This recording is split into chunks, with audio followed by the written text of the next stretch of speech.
सो topper की series start हो गई है चैनल पे। अगर चैनल पे पहली बार है तो लाइक सब्सक्राइब करके रख लेना, कंटिन्यू आपको कंटेंट इसमें मिलता रहेगा। मेरे साथ एक टॉपर है, आइए इनसे जानते हैं इनका रिएक्शन कैसा रहा। मैम अपने बारे में एक बेसिक जानकारी। मेरा नाम श्रुति ओला है। मैं सोनभद्र डिस्ट्रिक्ट से बिलोंग करती हूँ। मैंने अपनी पढ़ाई सिंधु शक्ति नगर से की है, फिर मैंने अपना कॉलेज बनारस हिंदू यूनिवर्सिटी से किया है, फिर मैंने एलएलबी किया था इलाहाबाद यूनिवर्सिटी से, और फिर 2 साल से I am preparing for UPSC CSA. Attempt कौन सा था आपका? सेकेंड अटेम्प्ट था। और पहला में कैसा रहा? पहला अटेम्प्ट में बहुत ज़्यादा टाइम इन्वेस्ट नहीं कर पाई थी, 2 and 2.5 था, तो प्रीलिम्स आई फेल्ड। ओके। और ऐसा क्या पता चला कि इस बार क्रैक हुआ? बहुत डिसिप्लिन या कुछ स्टडी मटेरियल चेंज किया, रूटीन चेंज किया क्या?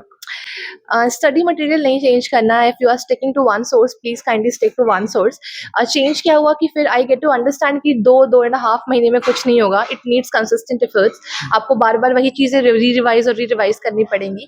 तो उससे समझ में आता है कि आप 1 साल 1.5 साल की मेहनत कीजिए और रोज मेहनत कीजिए। इट इज़ नॉट लाइक कि आप कितने घंटे पढ़ते हैं, 8 घंटे, 10 घंटे, 12 घंटे। इट इज़ लाइक कि आप अपना पूरा टारगेट्स पूरा कर पाते हैं कि नहीं कर पाते, दैट मैटर्स। आप जिस एरिया से हैं, सेम एरिया से मैं भी हूँ, तो मुझे पता है कि वहाँ फीलिंग किस तरह की चीज होती है, लेकिन आप अपने मुंह से एक बार बताएं कैसा चल रहा है, क्या माहौल था?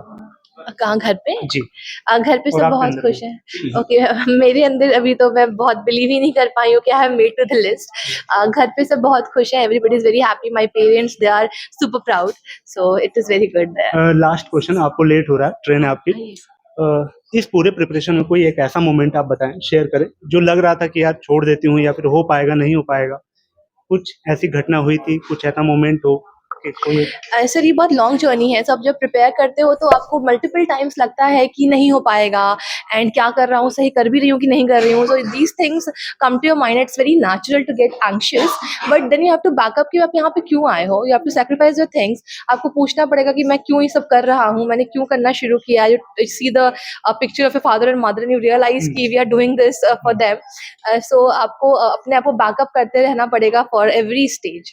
आपको लगता है कि इनिशियल स्टेज पे कुछ 5 मेजर मिस्टेक्स हैं जो लोग करते ही करते हैं फाइनल?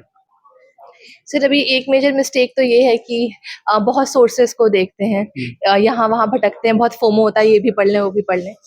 दूसरा मेजर मिस्टेक है कि वो अपने आप को अंडर एस्टिमेट कर देते हैं। लाइक टॉपर्स जो बता रहे हैं या फिर जो भी बता मार्केट में चल रहा है उसी को फॉलो करते हैं। आई वुड लाइक टू से कि everybody has a different journey. आपकी भी जर्नी अलग है, आपके वीकनेसेस और स्ट्रेंथ अलग होंगे, तब अपने हिसाब से डिसाइड कीजिए आपको क्या करना है। और थर्ड वुड बी कि ओवर फोकस प्रीलिम्स पे नहीं करना है, बिकॉज मेंस जो है वो मेजर पार्ट है, तो आप प्लीज मेंस से फोकस कीजिए।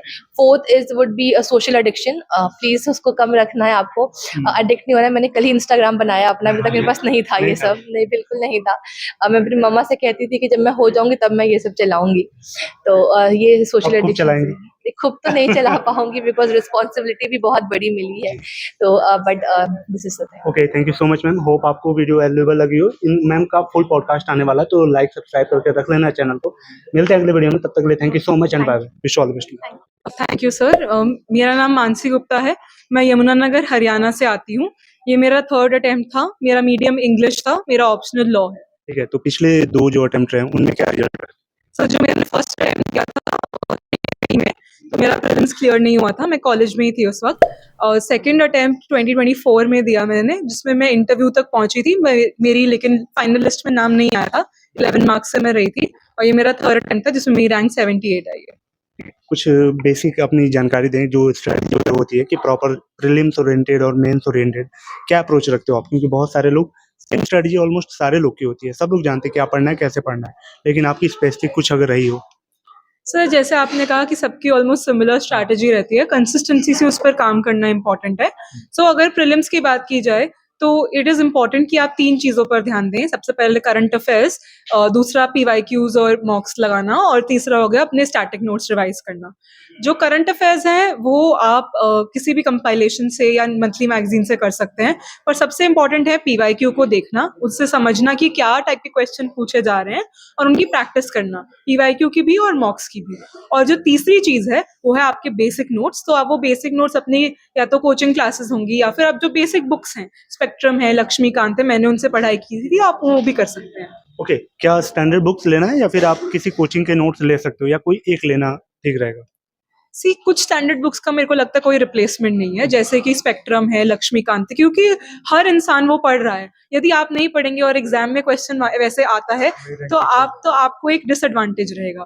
पर यदि आप कोचिंग में भी एनरोल करते हैं तो कुछ चीजें वहां से इंपॉर्टेंट मिल सकती हैं आपको, तो एक मिक्स एंड मैच अप्रोच मेरे हिसाब से चल सकती है। एवरेज बच्चे और एवरेज से ऊपर लोग प्रीलिम्स में 30 to 35 क्वेश्चन करते हैं, उसके बाद हाथ रुकने लगता है। आपको भी ऐसा कभी फील हुआ था? जी बिल्कुल, 30-40 क्वेश्चंस के बाद तो मुझे भी लगता है कि अब ये मुझसे हो नहीं रहा है या मुझे थोड़ा गेस वर्क करना उसके पड़ेगा। बाद क्या अप्रोच होती है आपकी? तो सर जैसे वही है कि अगर मैं 2 ऑप्शन एलिमिनेट कर पा रही हूँ, तो एक ऑप्शन जो मुझे लग रहा है कि जो ज़्यादा प्रोबेबल हो सकता है, वो रिस्क टेकिंग आपके एप्टीट्यूड पर है। कि मुझे लगता है कि ये ऑप्शन इसके ज़्यादा फिट है। मैंने अपनी प्रायर नॉलेज से मुझे ऐसा थोड़ा अनुभव है कि ऐसा होना चाहिए, तो मैंने वो मार्क कर दिया। वैसे करके सर अगर आपके पास थोड़ा आप बार-बार टेस्ट करेंगे, बार-बार क्वेश्चन करेंगे, आपका एक एप्टीट्यूड डेवलप होगा। तो आप उसी हिसाब से अपना Yes, कर पाएंगे। 35 से फिर 70 क्वेश्चन तक वहां से जा सकते हैं। बिल्कुल सही। लास्ट कोई एक मोमेंट मैम जो पूरी जर्नी में आपने फील किया हो कि कभी ऐसा लगा है छोड़ देते हैं या फिर मेरे दोस्त आगे निकल रहे हैं, कोई एक ऐसी घटना है जो आपको बहुत याद आ रही हो या फिर बहुत पेनफुल हो या बहुत जॉयफुल हो? सर एक घटना बहुत पेनफुल है मेरे लिए। 24 के मेंस से पहले हाँ। मेरी सर्जरी हुई थी सर्वाइकल की। ओके। तो वो उस टाइम पे मैं लिख ही नहीं पा रही थी। तो और मेंस था कुछ 40-50 दिनों में। तो वो मुझे लगा कि मेरे लिए सबसे लोएस्ट पॉइंट था, बहुत डिफिकल्ट पॉइंट था। मैं उस अटेम्प्ट में कोई मॉक्स भी नहीं लिख पाई थी, जबकि मेंस में मॉक्स लिखना बहुत ज़्यादा इंपॉर्टेंट रहता है। बिल्कुल। तो वो सब मेरे लिए काफ़ी डिफिकल्ट था, पर बिकॉज मुझे बहुत मोटिवेशन मिला मेंटर्स से, पेरेंट्स से, तो मैंने ब्रेनस्टॉर्म किया, जितना मैं कर सकती थी मैंने किया और फिर मैंने मेंस क्लियर किया था। चाहे उतने मार्क्स से नहीं क्लियर हुआ बट मेंस क्लियर हुआ था। ठीक मैम, लास्ट क्वेश्चन, आपको लगता है कि कोचिंग आपके लिए इम्पोर्टेंट रोल प्ले की थी या फिर अगर नहीं करती तो भी मेरा क्रैक हो जाता? सर मुझे लगता है कि कोचिंग ने मुझे डेफिनेटली हेल्प किया है।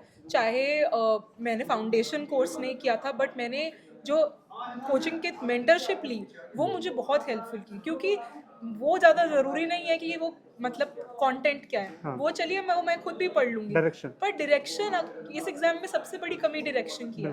यदि मुझे वो गाइडेंस मिल गई कि आप ये चीज़ पढ़ लीजिए और आप इसको ऐसे पढ़ लीजिए, और मैं पढ़ने का काम मेरा है, वो मैं कर लूँगी, हाँ। पर मुझे कोई बता दे कि ऐसे ये पढ़ना रिसोर्स होता है, ये करना चाहिए, तो वो मुझे सबसे ज़्यादा हेल्प किया। क्या बात है, thank you ma'am, wish all the best. Hope आपको वीडियो अच्छी लगी, कैसी लगी कमेंट करके बताना। चैनल पे पहली बार हो तो लाइक सब्सक्राइब कर लेना।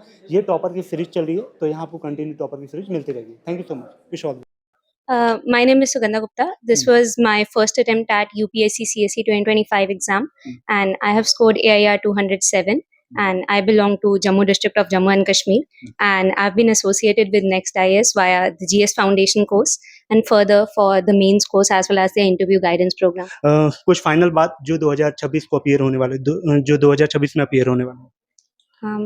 I would just like to say that this is not the time to think whether you want to give this attempt or not. You have struggled very hard throughout this whole process. If you have been honest to the process, you'll definitely succeed.